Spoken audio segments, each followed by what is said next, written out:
if you had to choose any moment to be born in human history, not knowing what your position was going to be, who you were going to be, you'd choose this time.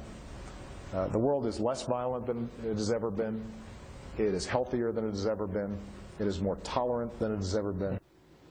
That was President Obama just weeks ago making the claim that the world is safer than ever under his watch. But a new Pew Research study shows that in Muslim countries, concern about extremism is on the rise this year as threats from militant groups like ISIS and Boko Haram continue to grow. Joining me now with reaction are former spokesman for the U.S. Ambassador to the UN, Rick Grinnell, and Dr. Zuhdi Jasser from the American Islamic Forum for Democracy. Guys, welcome. Okay, so ISIS declares is an Islamic state, a caliphate, so to speak. President Obama seems to be caught off guard on everything in Syria and Iraq. Dr. Zuhdi, what's America's Mideast policy?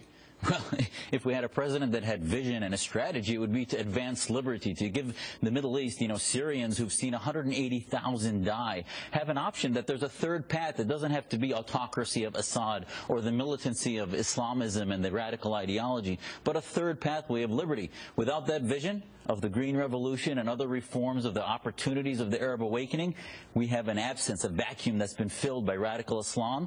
And no, it's not the caliphate of ISIS that we have to worry about, but the neo-caliphate of the Organization of Islamic Cooperation that's funding groups like ISIS, that's pushing them to advance against the West. And as we disappear, our interests will disappear, and slowly Islamism will be on the rise. Well, you bring up a good point, Dr. Zuhdi. Rick, what is America's interest there, and what should we do there?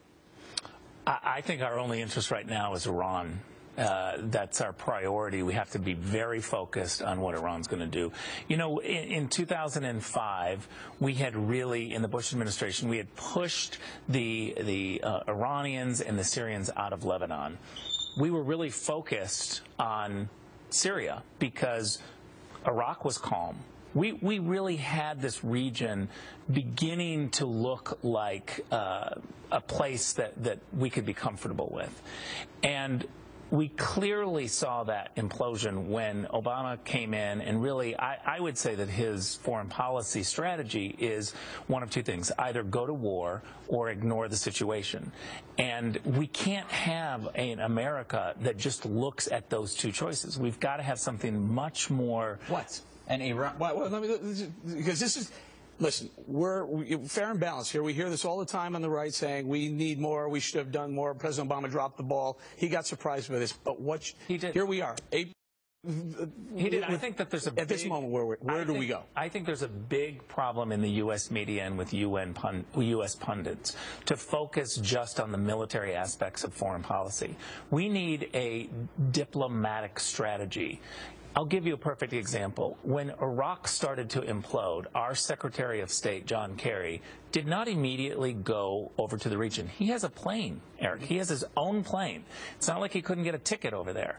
He absolutely could have jumped on the plane within the hour, gone over to all of the capitals in the region, and worked with our Arab allies on a diplomatic plan. We need diplomacy with muscle. So, all right, so President Obama announced that he was going to send $500 million to Syrian rebels. All right. Now, Dr. Zuhdi, do you think this is a good idea? And Rick, you can answer that after that.